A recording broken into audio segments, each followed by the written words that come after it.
Bonjour, bienvenue dans cette nouvelle édition d'Africa News Today. Je suis Ali Bamba Diabito, voici les titres de la semaine. Le Rwanda pourrait accueillir des migrants en situation irrégulière expulsés par les États-Unis. Le projet d'accueil de migrants qui a échoué entre Kigali et Londres est sur le point d'être relancé entre Kigali et Washington. À Haïti, c'est la grogne des populations contre les violences des gangs. Des manifestants réclament désormais la démission du gouvernement et la fin de l'insécurité imposée par les bandes armées dans la capitale Port-au-Prince. Manifestations également au Maroc en soutien à la cause palestinienne. Les populations exigent la rupture des relations entre le royaume chérifien et Israël. Les États-Unis recherchent activement une terre d'asile pour des hors-la-loi et le Rwanda est disposé à la recevoir. Kigali s'était proposé pour recevoir les migrants illégaux de la Grande-Bretagne.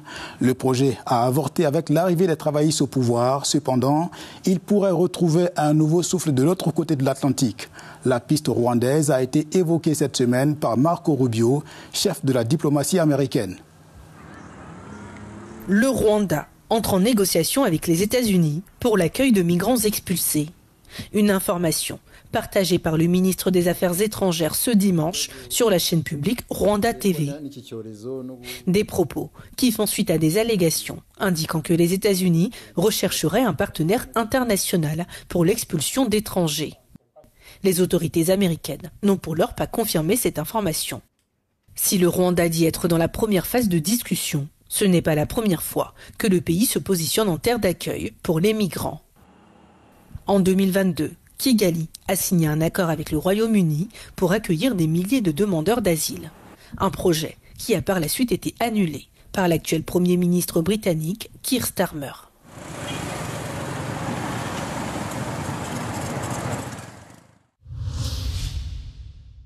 Colère et frustration dans les rues de Port-au-Prince. Les habitants de la capitale haïtienne ont exprimé leur ras-le-bol face à la violence persistante. Les bandes armées contrôlent de plus en plus de localités, semant la désolation. Cette semaine, de nombreux manifestants ont fustigé l'insuffisance de l'action gouvernementale face aux gangs. En Haïti, ce dimanche, des dizaines de manifestants ont bravé les collines de la capitale Port-au-Prince pour dénoncer l'insécurité persistante, la faim et l'abandon de l'État face à la montée des gangs qui contrôlent une grande partie du territoire. Certains ont exigé la démission du Premier ministre ainsi que du Conseil présidentiel de transition. Ce rassemblement survient au lendemain d'une veillée en hommage à plusieurs leaders communautaires tués dans des affrontements. La violence des gangs a déjà forcé plus d'1 million de personnes à fuir leur foyer. Nous avons besoin de sécurité, de nourriture, d'un endroit où dormir, de soins de santé. Si vous êtes le chef de l'État et que vous n'êtes pas capable d'assumer cette responsabilité, alors partez. Nous n'en pouvons plus des 7 membres du Conseil présidentiel. Entre janvier et mars, plus de 1600 personnes ont été tuées dans le pays. Face à une police débordée, malgré l'appui d'une mission internationale dirigée par le Kenya, les gangs continuent d'étendre leur contrôle, parfois avec l'aide de figures influentes. Dans les rues de Port-au-Prince, la population ne demande plus de promesses. Elle réclame sa dignité, sa sécurité et le droit fondamental de vivre. Les populations marocaines exigent la rupture des relations entre leur pays et Israël. De nombreux manifestants sont descendus dans les rues de grandes villes du Maroc afin d'exprimer leur soutien au peuple palestinien à Gaza. Cette enclave est la cible de frappes israéliennes depuis l'attaque du Hamas du 7 octobre 2023 en Israël. Depuis plus d'1 an, le Maroc est secoué par des manifestations contre la normalisation des relations avec Israël, officialisées en 2020 dans le cadre des accords d'Abraham. Ce rapprochement, en échange du soutien américain sur le Sahara occidental, suscite une forte opposition, accentuée par la guerre à Gaza. Des dizaines de milliers de Marocains sont descendus dans la rue. Récemment, la contestation s'est déplacée vers les ports stratégiques, comme celui de Tanger, où des militants ont protesté contre un cargo transportant des pièces d'avions de chasse soupçonnées d'être destinés à Israël. Parmi eux, Ismail El-Razaoui, un ingénieur déjà emprisonné pour une campagne similaire, a été de nouveau arrêté après avoir dénoncé l'entreprise Maersk sur les réseaux sociaux. Des syndicats et le mouvement islamiste Al-Adl wal-Ihsan soutiennent les appels à bloquer les cargaisons militaires. Malgré la répression, la mobilisation continue. Pour beaucoup, ce rapprochement diplomatique est vécu comme une trahison de la cause palestinienne. Le tourisme est en plein essor au Maroc. Avec ses températures chaudes et son histoire complexe, la capitale Rabat connaît une croissance dans le secteur du tourisme de luxe. Les infrastructures hôtelières se multiplient alors que le pays devient une destination de choix pour les touristes asiatiques. Avec ses températures clémentes et son riche patrimoine historique, Rabat, capitale du Maroc, connaît un essor du tourisme de luxe. Cette dynamique s'inscrit dans une stratégie nationale visant à valoriser le patrimoine culturel tout en renforçant l'attractivité de la destination, selon le délégué régional du tourisme de la ville. Nous avons une dizaine d'hôtels de luxe, tous de marque internationale. L'objectif est d'attirer le plus grand nombre de touristes internationaux. Il y a également environ 5 projets d'hôtels de luxe en cours de construction. Parmi les établissements emblématiques de cette montée en gamme, le Four Seasons Hotel Rabat, inauguré en octobre 2024. Cet ancien palais du sultan Moulay Slimane au XVIIIe siècle avait été reconverti en hôpital militaire en 1912.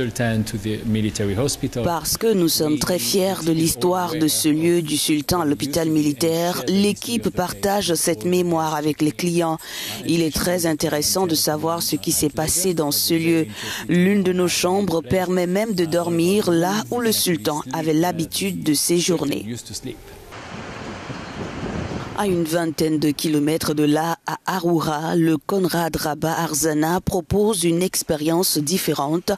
Suite avec piscine privée, spa inspiré des traditions locales et une cuisine mêlant saveurs marocaines et asiatiques.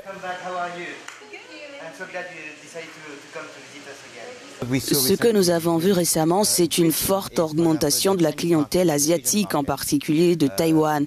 Ce marché montre un grand intérêt pour le Maroc en tant qu'une destination encore peu exploitée.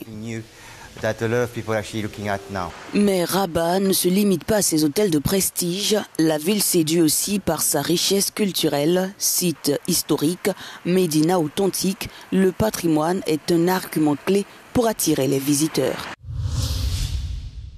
Et comme chaque semaine dans Africa News Today, voici l'agenda hebdomadaire avec quelques dates à retenir. À partir de ce 5 mai, l'on replonge dans l'affaire P. Diddy. Le procès de la star américaine s'ouvre à Manhattan et pour plusieurs semaines. Sean Combs, de son vrai nom, fait face à des allégations de trafic sexuel, corruption et enlèvement. Le producteur risque la perpétuité. Cette semaine, l'Église catholique pourrait se doter d'un nouveau chef. 133 cardinaux électeurs participeront à un conclave à partir de ce mercredi pour choisir le 267e souverain pontife. Ils sont originaires de 70 pays différents, répartis sur les 5 continents. Du 6 au 7 mai, la conférence internationale sur le patrimoine culturel en Afrique se tiendra à Nairobi au Kenya. L'événement est organisé par l'UNESCO, le gouvernement kényan et le Fonds pour le patrimoine mondial africain. Il s'agit d'un cadre d'échange sur le concept d'authenticité. Du 12 au 13 mai, l'Africa CEO Forum 2025 se tiendra à Abidjan, en Côte d'Ivoire. Pendant 2 jours, ce sont plus de 1800 leaders du secteur privé africain et des investisseurs internationaux qui seront en conférence débat. C'est la fin d'Africa News Today. À la semaine prochaine pour une nouvelle édition. Pour plus d'informations, restez sur Africa News et africanews.com.